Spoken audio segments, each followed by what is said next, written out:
warahmatullahi wabarakatuh. Shalom, Om Swastiastu, Namo Buddhaya, salam kebajikan dan salam sejahtera untuk kita semua. Salam olahraga, jaya! Kembali lagi bersama saya Olivia dalam program Obrolan asyik seputar olahraga disabilitas. Di episode kali ini kita akan mengajak kalian menyelam diri kisah yang luar biasa sepasang suami istri atlet disabilitas, dua insan dengan semangat yang baja yang telah menorehkan banyak prestasi meski dengan keterbatasan. Inilah dia Kak Mukhlis dan juga Mbak Sarifah. Boleh disapa sahabat disabilitas yang sedang menonton? Halo. Selamat sore. Terima kasih sudah diundang di podcast ini. Iya, selamat datang Mbak di podcast NPCI. Yes. Jadi ini kali pertama ke Sekret? Kali Pertamanya. Oke, luar biasa sekali prestasi membanggakan dari yang pertama di sini ada Kak Mukhlis. Dia pernah meraih di Peparprof 2019 Prabu Muli 1 perak 1 perunggu. Iya. Di Peparprof 2021 di Batu Raja 1 emas nih dan juga 1 perak. Di Peparnas Papua 2021 mendapatkan 2 perak dan juga 1 perunggu, dan Peparprof 2003 Lahat kemarin itu mendapatkan 2 emas, luar biasa sekali. Dan yang terakhir itu di Peparnas Solo 2004 ini mendapatkan 1 emas dan juga 1 perak. Dan di sini juga ada Mbak Sarifah. Mbak Sarifah ini pernah mengikuti event Peparprof pada tahun 2003 dan mendapatkan 1 perak, dan di Peparnas 2004 Solo itu mendapatkan 1 perak. Dan fun fact-nya nih teman-teman, anaknya dari Pak Mukhlis dan juga Mbak Sarifah ini juga seorang atlet yang saat ini sedang melakukan pelatihan daerah Pelatda di Swarnadwipa untuk mempersiapkan event-event besar yang tidak kalah membanggakan ya tentunya. Dan prestasi anaknya ini ya teman-teman, pernah mengikuti O2SN di kabupaten dengan prestasi non-akademik saat SD, dan juga pernah mengikuti Peparprof 2024 itu mendapatkan 2 perunggu. Luar biasa sekali. Ini satu keluarga, satu rumpun, semuanya atlet ya. Saya jadi penasaran nih Mbak, siapa yang awal mulanya masuk NPCI ini? Apakah Pak Mukhlis ataukah Mbak Sarifah nih? Boleh diceritakan. Itu saya yang pertama ikut di NPC. Saya bergabung di NPC ini dari 2016. Itu awal mula saya bergabung itu waktu belum senikmat sekarang. Itu 2016 itu menurut saya itu perjuangan yang sangat sulit. Tetapi dengan adanya kepengurusan NPCI yang baik dan terus berjuang hingga sekarang, akhirnya saya bisa lolos ke PON waktu di Papua kemarin. Oh, luar biasa. Jadi itu awal mulanya yang pertama kali itu Iya, Pak Mukhlis yang pertama duluan. Oke. Bapak pertama itu memasuki NPCI pada tahun 2016. Iya. Itu di NPCI Sumsel atau di daerah Bapak? Di daerah ya. Hmm. Di daerah, terus itu saya di daerah terus latihan. Itu pertama saya ikut dulu di daerah juga, itu anggarannya belum seperti sekarang kan. Dulu itu saya berlatih itu di kolam renang itu bayar sendiri. Oh.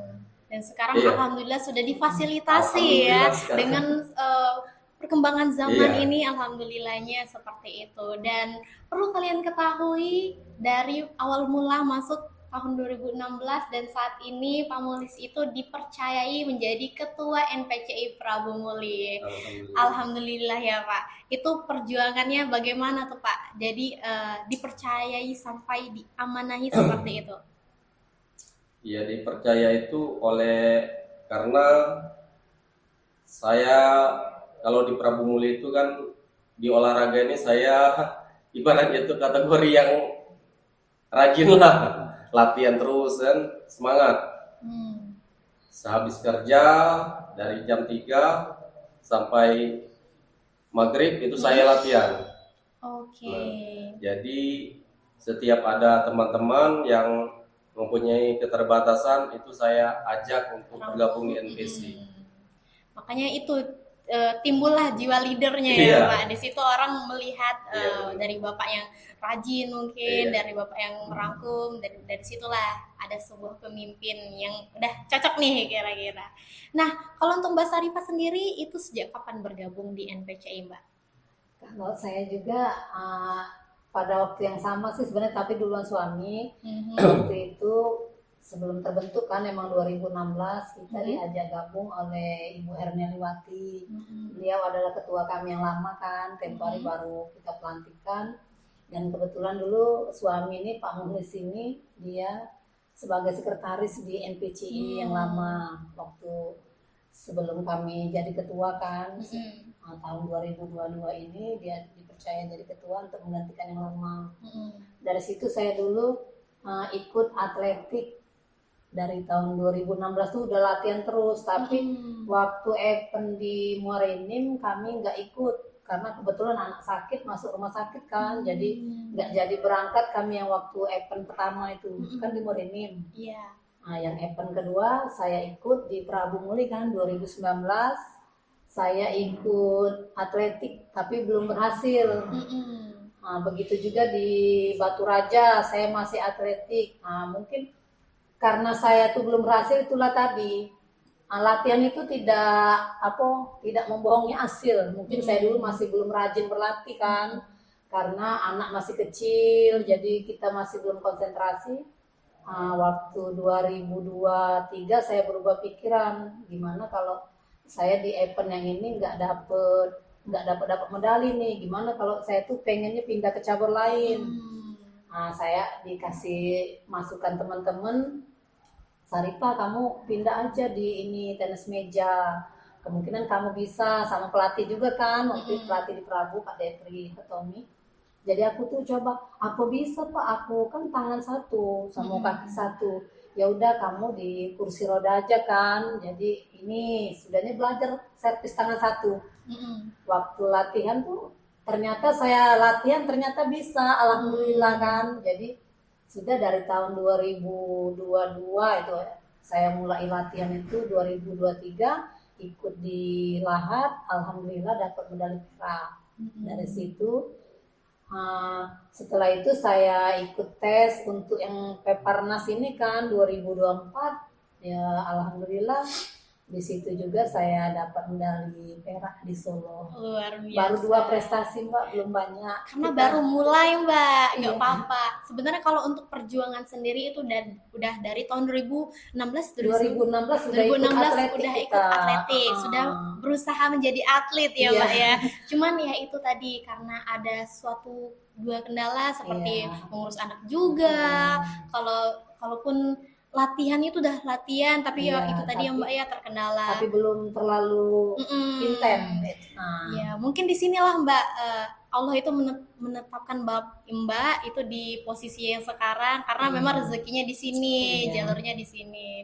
Oke, kalau dari anaknya sendiri kan renang, dari Kak Muhlisnya ini renang gitu, dari kakak tenis meja, berarti di sinilah jalur kakak yang akan melanjutkan prestasi-prestasi berikutnya. Nah, Kak Muhlis, dari banyaknya medali ini udah banyak banget nih dari Peparprov, Peparnas, dari perak, perunggu, bahkan dapat emas. Itu dari semua itu momen mana nih yang paling bikin merinding sampai sekarang? Saya yang bikin merinding sampai sekarang itu momen yang di Papua, PON Papua. Kalau ini mungkin yang emas ini belum menurut saya, tapi yang momen yang paling membuat saya merasa terharu itu di momen PON Papua. Di saat momen apa tuh? Iya. Di saat momen sedang bertanding Di atau saat momen pengalungan medali sama momen-momen sedang berkumpul dengan sedang teman-teman. berkumpul dengan teman. Iya. Itu kan baru pertama kali saya. Mm-mm. Nah, disitulah saya jiwa itu terpikir kan, latihan saya selama di Jagabari dengan pengurus, dengan ketua NPC Kota Palembang. Mm-mm. Saya sangat berterima kasih, bukan saja dengan ketua dan juga pengurus. Benar-benar saya berterima kasih karena berkat bimbingan, berkat dukungan mereka, saya bisa di galungan medali di Papua kemarin. Itu yang membuat saya terharu.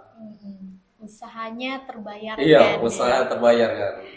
Oke. Nah, kalau dari Mbak Sarifah, kan itu udah pernah 2 kali gagal ikut atletik dan sempat berpindah cabur, dan alhamdulillah pertama kali menginjakkan podium itu bagaimana rasanya, Mbak?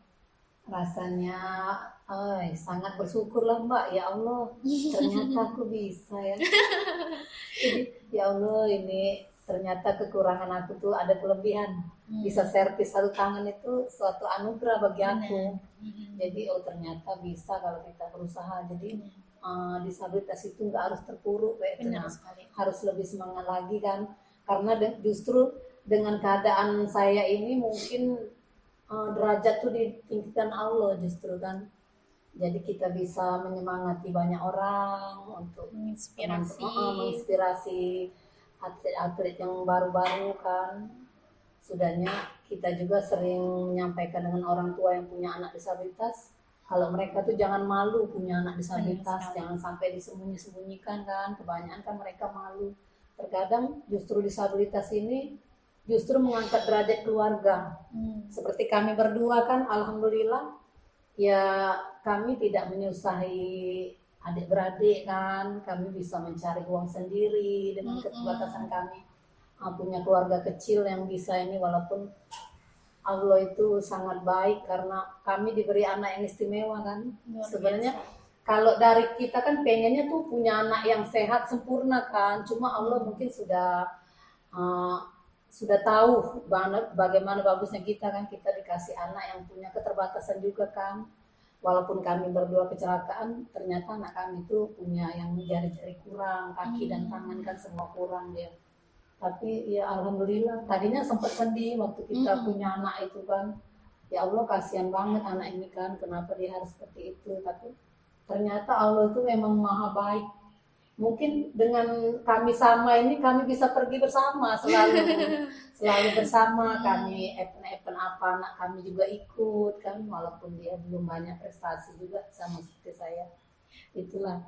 Benar kata Mbak Sarifah tadi, dari apa yang diceritakan dari Mbak Sarifah itu bukan kita melihat dari keterbatasannya, tapi itu adalah hambatan, dan jangan sampai hambatan itu yang akan menutup jalan kita. Jadi dengan hambatan ini kita bisa mencari jalan keluarnya, dan pasti ada. Kalau dari Pak Ketua itu yang selalu dia banggakan itu quotes-nya Bu, Mbak, jangan hitung yang hilang, tapi hitunglah yang masih tersisa. Itu diibaratkan dengan apa yang kita yang masih bersisa itu masih bisa kita manfaatkan, masih bisa kita perjuangkan lagi ya, seperti itu. Oke, luar biasa sekali. Nah Mbak, kalau biasa nih kan ada semangat lagi nih untuk mengikuti event-event besarnya. Apa yang sedang dipersiapkan untuk mengikuti event-event selanjutnya? Persiapan kita kan ya, yang pasti latihan kan. Kita latihan dengan maksimal. Nah, kita juga kan di sini pengurus, di samping atlet kita jaga pengurus, jadi kita juga mau memperjuangkan teman-teman kan, supaya kita di sana nanti ya kondisi kita enak, anak-anak jangan sampai terbengkalai kan, dengan jadi mereka juga kita support supaya pas tanding itu lebih semangat lagi. Nah, ada kepikiran nggak jadi pelatih ini? Karena udah jadi pengurus, udah jadi atlet, ada kepikiran juga nggak untuk menjadi pelatih? Kalau saya untuk sekarang ini belum ada kepikiran untuk jadi pelatih. Karena apa? Karena saya masih ingin berjuang lagi di event berikutnya. Kalau Mbak Sarifah? Kalau saya untuk jadi pelatih sih pengen juga, tapi nggak tahu ya, belum kita coba kan Mm-mm. untuk ikut namanya apa pelatihan kayak itu ya. Mm-mm. Pengen sih, pengen, tapi kalau untuk sekarang belum pantas, rasanya masih belum pantas karena ilmu masih sedikit. Mm-mm. Saya merasa masih banyak perlu belajar kan.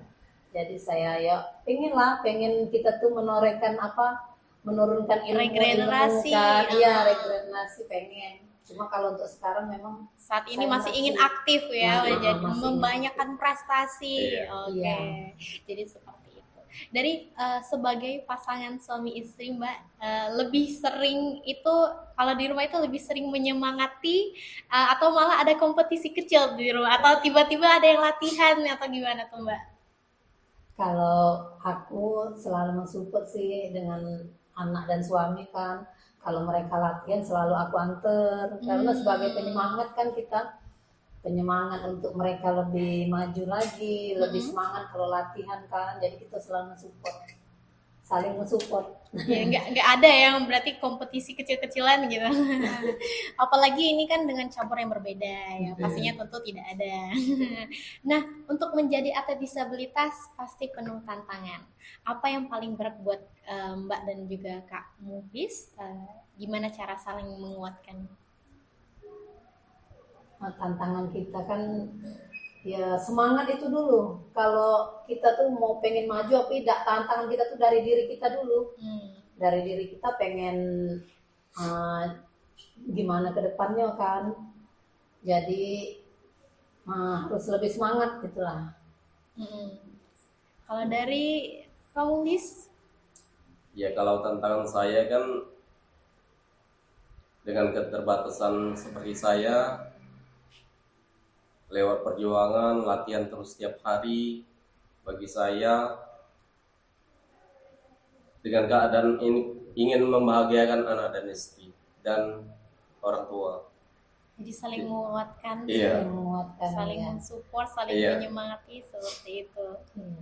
Kadang anak kan pernah sampai ke omong dia kan, mama enak, mama Jino, mama pernah merasakan sempurna kan, mama dan papa itu pernah sempurna. Kalau aku kan, aku nggak pernah mah Jino merasain jari-jari yang lengkap ini.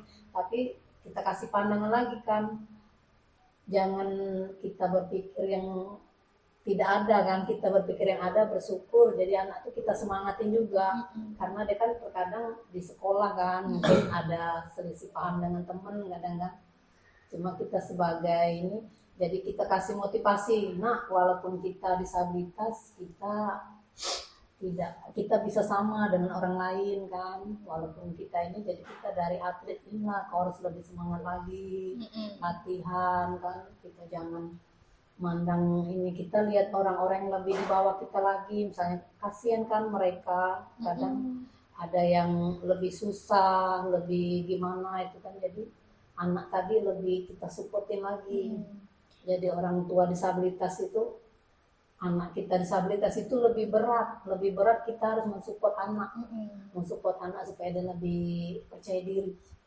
Itu Siapa tadi nama anaknya? Farhan Aditama. Farhan Aditama. Halo Farhan. Mungkin Farhan sedang menonton podcast ini, ada mama papanya yang sedang diwawancarai. Di sini Farhan sangat beruntung mempunyai ibu dan juga bapak.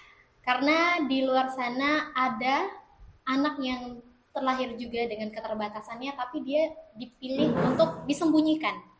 Dipilih untuk tidak dikeluarkan, malah ditakut-takutkan. Nanti kalau kamu keluar, nanti kamu gini. Tapi di sini Farhan, kamu mempunyai kesempatan untuk lebih bersinar dengan masuk atlet ini. Kamu akan lebih banyak lagi menempatkan teman-teman yang sama seperti kamu dan juga akan meraih banyak prestasi di sini. Di luar sana mungkin ada anak-anak yang di jalanan, mungkin mohon maaf dia normal tapi dia berpura-pura disabilitas untuk minta dikasihani seperti itu. Tapi di sini kamu disemangatin untuk luar biasa sekali ini. Dari saya pun belum tentu bisa menjadi Mbak Sarifah yang servis satu tangan, belum tentu juga bisa berenang seperti Pak Muhlis yang mendapatkan banyak prestasi. Karena disitulah kita harus menemukan sinar walaupun kita ada di tempat gelap. tempat gelap. Ibaratnya kalau emas ditaruh di tempat sampah pun dia tetap akan bersinar seperti itu. Terakhir Mbak dan Kak, pesan untuk teman-teman difabel yang masih ragu untuk olahraga, apa tuh pesannya? Boleh dari Kak Umplis dulu pesannya? Ya, untuk teman-teman disabilitas yang kemungkinan yang ada di daerah kan, dari kota yang belum bergabung, kebanyakan ini orang itu ragu kan, ngomong inilah, tapi menurut saya ya buktinya udah banyak kan yang jadi atlet, ada yang udah jadi atlet nasional, dari keterpurukan menjadi bangkit. Menjadi suatu kebanggaan. Iya, menjadi suatu kebanggaan untuk, ya bukan untuk diri kita sendiri, untuk keluarga, untuk daerah juga. Kalau dari Mbak? Kalau dari saya, buat terutama orang-orang tua yang mempunyai anak disabilitas, mohon untuk anaknya disemangati, disupport untuk tetap sekolah. Jika anak yang disabilitas sekolah kan bisa menjadi atlet untuk pelajar, jadi jangan disembunyikan. Mungkin anak ini akan mengangkat derajat orang-orang tua yang begitu ikhlas untuk membuat anaknya sukses.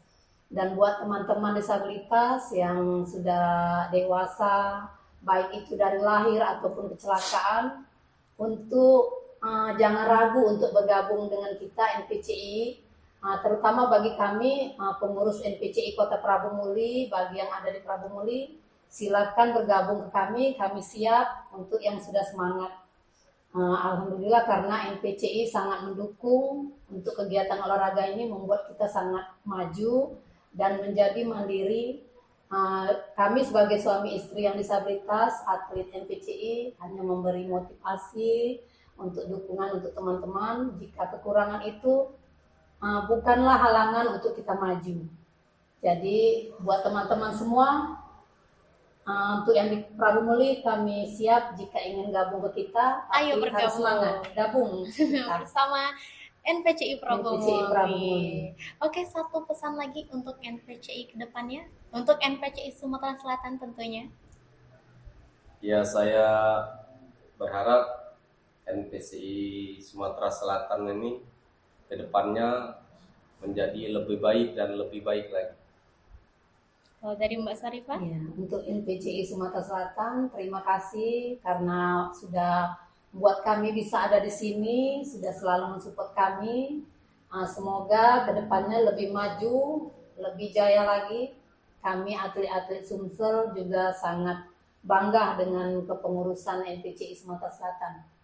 Baik, luar biasa sekali. Itulah cerita inspiratif dari dua insan yang sama-sama bersemangat, entah itu untuk keluarga, entah itu untuk berprestasi, dan juga untuk kepengurusan NPCI Sumatera Selatan ini.